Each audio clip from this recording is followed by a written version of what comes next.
गड़गड़ानो खंब फाड़ो चरचरानो है, निकसो नरनाहर को रूप अति भयानक है। गगन गड़गड़ावे दस नजीब जप जपावे, चितमन सरोज मानो अंग जाग ठाड़ो है।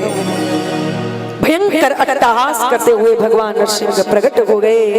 हिरण्यकशिपु इतना घबरा गया कि गदा हाथ से छूट गई, दूर जाकर के गिर पड़ा। फिर उसे याद आया कि मुझे तो ब्रह्मा जी के वरदान मिले हुए हैं, मुझे कौन मार सकता है। तो फिर संभल करके खड़ा हो गया और आकर के भगवान पर उसने एक मुष्टिक का प्रहार किया है। तो भगवान ने भी बदले में 2 मुष्टिक जमा दी। अब तो आपस में मुक्केबाजी होने लगी।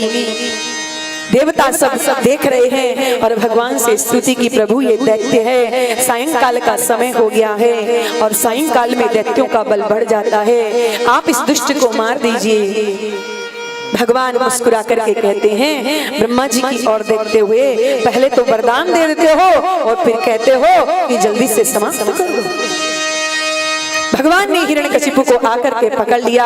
हिरण्यकशिपु कहने लगा, अरे महाराज, मैं गिर गया तो क्या हुआ, आप मुझे मार नहीं सकते हो, मुझे ब्रह्मा के वरदान मिले हैं, न मैं भीतर मरूं न बाहर मरूं।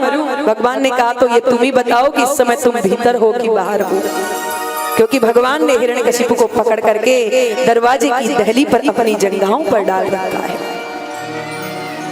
और दहली ना भीतर है ना बाहर है, दहली के ऊपर बैठे हैं प्रभु। हिरण्यकशिपु कहता है, ना मैं ऊपर मरूं ना नीचे मरूं, मुझे कैसे मारोगे। भगवान नरसिंह कहते हैं, ये भी तुम ही बता दो कि इस समय तुम्हें ऊपर हो के नीचे हो। बीच दहली पर मेरी जंघाओं पे पड़े हुए हो। पर मैंने ब्रह्मा से तीसरा वरदान मांगा था कि ना मैं अस्त्र से मरूं ना शस्त्र से मरूं। भगवान कहते हैं, ये मेरे नाखून देख रहे हो, ये ना अस्त्र है ना शस्त्र है, ये निर्जीव है, इन्हीं से मैं तेरे पेट को विदीर्ण करूंगा।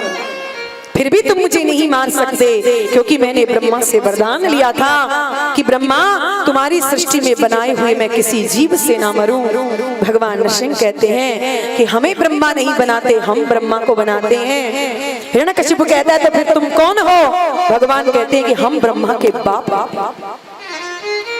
लेकिन फिर भी नहीं मार सकते, क्योंकि मैंने ब्रह्मा से वरदान लिया था कि मैं ब्रह्मा 12 महीनों में किसी महीना में ना मरूं। भगवान नरसिंह कहते हैं, इसीलिए तो ये 13वां महीना मैंने तेरे लिए ही बनाया है। क्या 13 भी होते हैं। भगवान नरसिंह कहते हैं, हाँ, ये पुरुषोत्तम मास, अधिक मास मैंने तुम्हारे लिए ही बनाया है। और देवता सब जब भगवान से स्तुति गाने लगे, सायंकाल का समय हो गया। भगवान ने ब्रह्मा जी के सारे वरदान पूरे कर दिए और सबके देखते देखते भगवान नरसिंह ने हिरण्यकशिपु का पेट अपने नाखूनों से विदीर्ण कर दिया, उसकी अतड़ियों को निकाल करके अपने गले में धारण कर लिया है। बोलिए नरसिंह भगवान की।